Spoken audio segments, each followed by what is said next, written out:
bekas untuk menanam tanaman tersebut dapat menampung hayat pokok yang ditanam.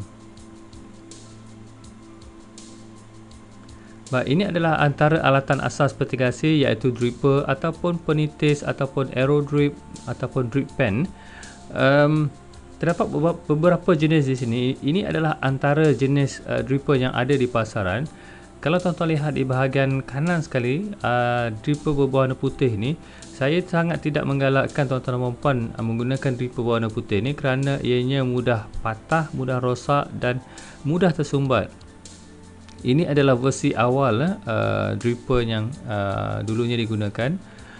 Namun versi terbaru adalah di bahagian kanan ni. Yang terbaru sekali adalah versi dripper bengkok, yang mana versi ini banyak digunakan oleh pengusaha-pengusaha disebabkan mungkin reka bentuknya yang sangat sesuai untuk posisi pokok tu sendiri. Kalau kita lihatkan di sini, seperti contoh di sini ya. Untuk menggunakan dripper jenis tegak ini, apa yang kita perlu lakukan, microtube ataupun satu tube akan dimasukkan ke bahagian atas ini dan dicucukkan di dalam tanah bersebelahan dengan anak pokok yang ditanam. Dan apa yang berlaku di waktu tengah hari, waktu panas, tube yang diperbuat daripada getah tu akan lembut dan membengkok seterusnya akan menyekat aliran air masuk ke dalam ke dripper dan terus kepada pokok, dan mungkin juga akan menyebabkan clog ataupun sumbatan di dalam microtube tersebut. Namun menggunakan dripper bengkok ini tidak akan menyebabkan microtube bengkok kerana ianya telah disediakan dengan posisi bengkok. Aliran ataupun laluan air di bahagian ini adalah juga lebih dalam berbandingkan yang lain. Jadi ianya adalah sangat sesuai. Jadi apa yang berlaku sekiranya kita masukkan tube di sini, tube tu akan terus bersambung dan tidak ada bentuk pembengkokan yang ketara di sini yang boleh mengganggu aliran air. Jadi ini adalah dripper yang bengkok yang lebih efektif, banyak digunakan oleh pengusaha. Baik, seterusnya ada dua jenis microtubing yang digunakan untuk sistem fertigasi. Pertamanya adalah capillary tube. Ia berbentuk halus, bersaiz 2.5 mm, yang mana di tengah-tengah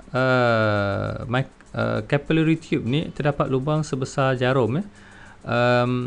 Namun apa yang berlaku, penggunaan capillary tube ni agak sukar untuk diperhatikan sekarang kerana ramai pengusaha telah beralih kepada microtube bersaiz 4 mm. Kerana antara masalah capillary tube adalah ianya mudah tersumbat. Ada kalanya disebabkan kualiti pembuatan yang kurang baik, terdapat saluran-saluran yang secara awalnya telah tersumbat peringkat awal. Jadi kadang-kadang kita tidak perasan bahawa sememangnya semasa kita beli di dalam tu memang lubang-lubang untuk aliran air itu telah tersumbat.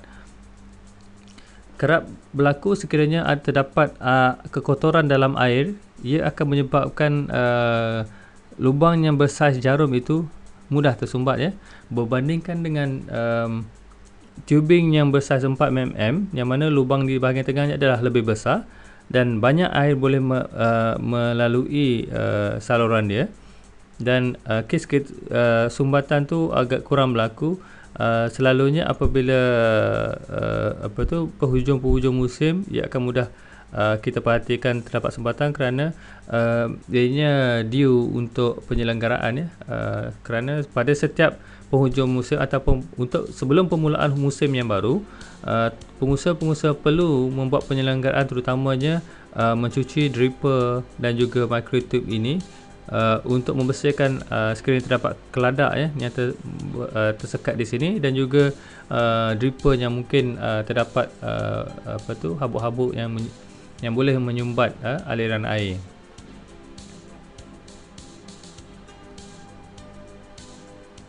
Baik, sebelum itu selalunya tube ini akan dipotong antara jarak 2 kaki ke 2,5 kaki ya. Satu unit. Di bahagian satu bahagian ini akan disambung kepada dripper tadi sebelum ini, dan di bahagian satu lagi akan disambung kepada adapter. Baik, ini adalah adapter yang berada di pasaran. Terdapat dua jenis, two-way adapter di sini ataupun dinamakan sebagai joiners juga, two-way adapter dan juga one-way adapter. Antara perbezaan antara dua ini, saya sangat menggalakkan tuan-tuan menggunakan one-way adapter kerana ianya lebih kukuh, kerana ianya dibentuk dari aspek satu unit ya, yang mana tidak ada penyambungan di sini. Berbandingkan dengan two-way adapter, ia merupakan penggabungan antara dua bahagian ya. Pertamanya bahagian atas adalah di bahagian T yang besar ini, dan bahagian keduanya adalah di bahagian bawah ini. Baik, apa yang berlaku selalunya apabila two-way adapter ni dimasukkan ke dalam polypipe, ini adalah contoh polypipe ya, berada di dalam polypipe. Sekiranya terdapat masalah terhadap dripper ataupun mungkin terdapat microtube bocor di sini, tuan-tuan dan puan-puan ingin menggunakannya semula, sekiranya ia dicabut daripada polypipe, bahagian bawah ni akan tertinggal di dalam polypipe, yang mana ia tidak kelihatan, dan bahagian atas ni akan tercabut kerana ia merupakan dua bahagian yang dicantum saja. Jadi secara tak langsungnya joiner ataupun adapter ini tidak boleh digunakan lagi. Berbandingkan dengan one way adapter, sekiranya tuan-tuan dan puan cabut bahagiannya, semua bahagian akan keluar daripada polypipe. Jadi penggunaan single one way adapter adalah lebih menjimatkan. Baik, seterusnya adalah polypipe, yang mana polypipe 16 adalah polypipe yang akan disambungkan dengan adapter sebelum ini. Ini adapter ni akan disambungkan, ditebuk polypipe dan dimasukkan adapter tu. Jadi adapter yang polypipe yang akan digunakan adalah polypipe bersaiz 16 mm ataupun dinamakan sebagai subline. Subline haruslah bersaiz kecil dan berbentuk lembut kerana kita akan membuat penebukan untuk menyambungkan adapter dan microtube terus kepada polypipe.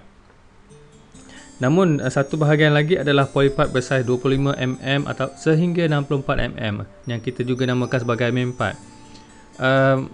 Bentuk polypipe ini adalah seperti pipe berwarna hitam di rumah yang keras.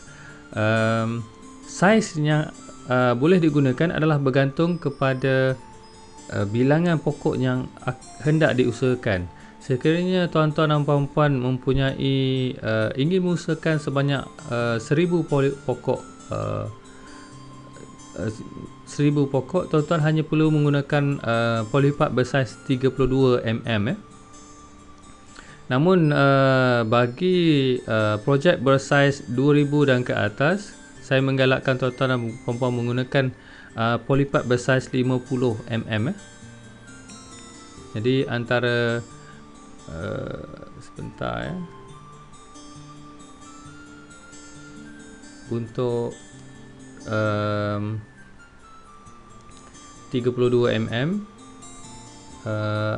bagi sebentar 32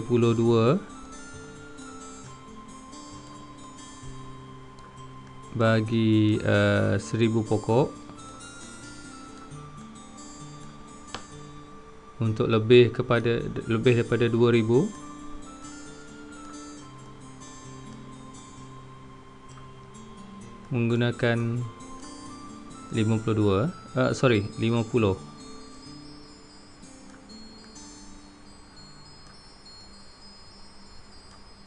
mm. Okey. Untuk 64 ni jaranglah orang gunakan, pengusaha gunakan. Biasanya antara 32 ke 50, ya. 30 dan 50 itu antara dua jenis yang banyak digunakan oleh pengusaha. Sebaiknya pipe polypipe besar 50 mm ni adalah untuk 4000 pokok untuk satu bahagian, dan sekiranya tuan-tuan dan puan ingin menanam lebih daripada 4000 pokok, sebaiknya saya mencadangkan buat plot-plot berasingan ataupun petak-petak berasingan. Satu bahagian mungkin 4000 pokok dan bahagian lain menggunakan 5 pipe besar 50 mm juga bersaiz untuk 4000 pokok yang lain contohnya. Dan pengawalan juga saya mencadangkan menggunakan pump yang berbeza, ya. Satu bahagian 4000 pokok untuk satu pump dan 4000 pokoknya untuk pump yang lain.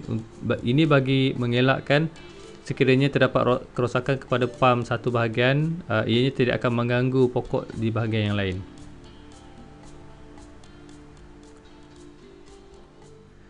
Baik, seterusnya ini adalah alat